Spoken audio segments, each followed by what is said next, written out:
In this lesson, we look at how we can set up movie recommendation algorithm. This kind of algorithm used in sites like Netflix, YouTube, and other sites that use recommended products. Even in e-commerce sites, we can use this recommended product algorithm. So in here, we use the movie recommendation that is based on this kind of IMDb data. So by looking at that, let's say when users select a movie, something like that, then we'll get recommended movies people who like also. So likewise the recommended movie according to that category. So we'll get something like that using the algorithm. So this is our data set. You can see user ID, movie ID, and the rating and the time that user select that particular rating.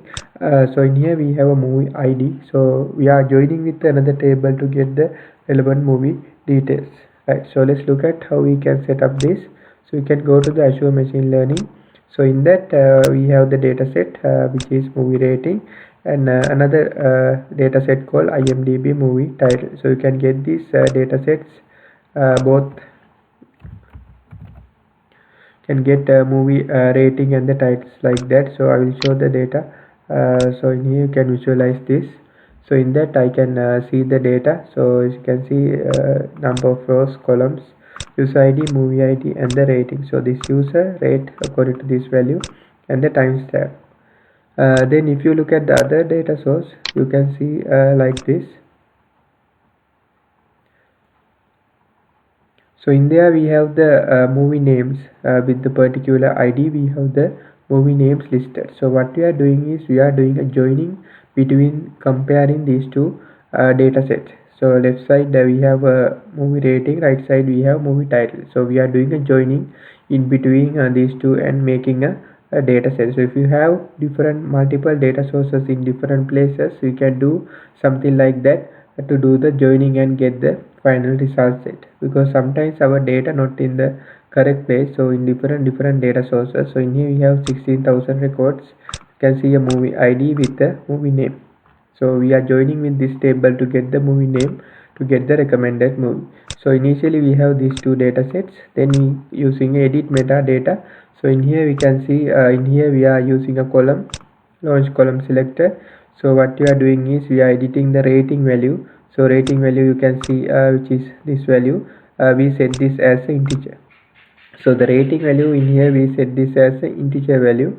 Then after that we are passing this to a join data. So you can get a join data from here like this. Join data under data manipulation, where in the join data we have a left side and the right side. So the left side you can see which column. So the left side we are using movie ID, and the right side also we are joining with the movie ID, right? So then now you have a one single set that is set. So in the left side we have this kind of a database where we have movie ID like that. Right side we have a movie ID with the particular movie name. So we can join both in here. So like this we can get the result. So at this stage we can see what is the data set. So we have a joining data set something like this: user ID, movie ID, then timestamp, movie ID for that, and movie name according to that, like that. Then there are some duplicates value are generated because we are doing a joining. So what we can do is we can remove unwanted things, and also before that we can select the column that we need. So for our data set, actually if you look at this data set, we don't need the timestamp, so we can remove the timestamp from there, right? So in here we can use select column. So in the data set with rules, allow duplicate. So in here we can use user ID, movie name, rating. So we only need user ID, movie name, and the rating columns in here. So after that what you can do is you can get the remove duplicate rows, right? You can get the remove duplicate rows, launch column selector, right? So you can remove unwanted duplicate rows because we are doing a joining. Because of that we can get some duplicate rows. So what you can do is we can remove these duplicate rows, and we can get something like that, more clear data, user ID against the rating. So this user 1 rate number 10 for Godfather and the Heat, these two movies. Then user 2 rate 8, 7 like this for these relevant movies. So by looking at these, we are using a recommendation algorithm to get the final output. So now our cleaning process is complete. After that we can get split data. So split data, you need to select, earlier we select split rows. In here you need to select recommended split, so you can use 80% 20%. So in here we are using 75% 25%. So then we need to get the matchbox recommender. So in here we can see algorithm and the training section both are same. So we look at what is this matchbox recommender, right? So in here we need to get the matchbox recommender. So it's under the training section. You can see here train matchbox recommender. So this is a custom algorithm that is set by Microsoft to get the recommended product. So this can apply for sites like recommended product, which is e-commerce sites, that is videos that relevant to the like YouTube, Netflix, like sites we can use. So this is actually that research paper submitted by Microsoft Research relevant to this matchbox recommender. So it's a large scale online Bayesian recommendation system. So you can see this document is actual research paper that the formulas associated with this, how we do the recommendation and how we return the relevant product that is applied for that one. So in here we use 20 set of records, traits, and do the recommendation into 10 in 4 batches. So in that after that you can see in here there's no separate algorithm section. Both algorithm and the train in the same position because this is developed completely by Microsoft. After that what we can do is we can get the ISCO section. ISCO also we have a special model here. So you can go to ISCO and you can see ISCO, earlier we used the ISCO model. In here we need to use the ISCO matchbox recommender, which is this one. In here what we are doing is there are again you can see separate type of recommendations that we can get.